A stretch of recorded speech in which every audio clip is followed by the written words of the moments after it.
Welcome to Guide Guru. We hope this video helps.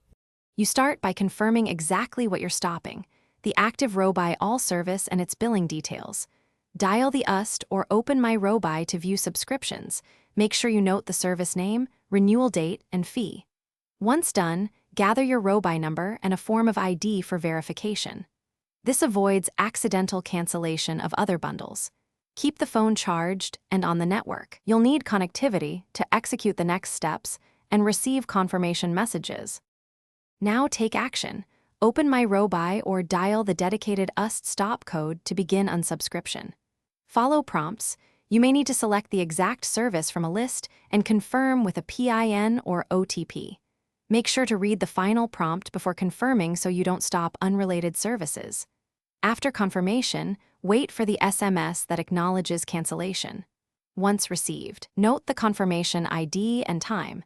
This is your proof if billing disputes arise later. Finish by verifying that the Robi All service is no longer active. Check My Robi or dial subscription UST again and expect an SMS within 24 hours confirming deactivation. If the service remains active, call Robi customer care or visit a nearby service point with your confirmation SMS and ID. Make sure to request a billing adjustment if charges occurred after your stop request.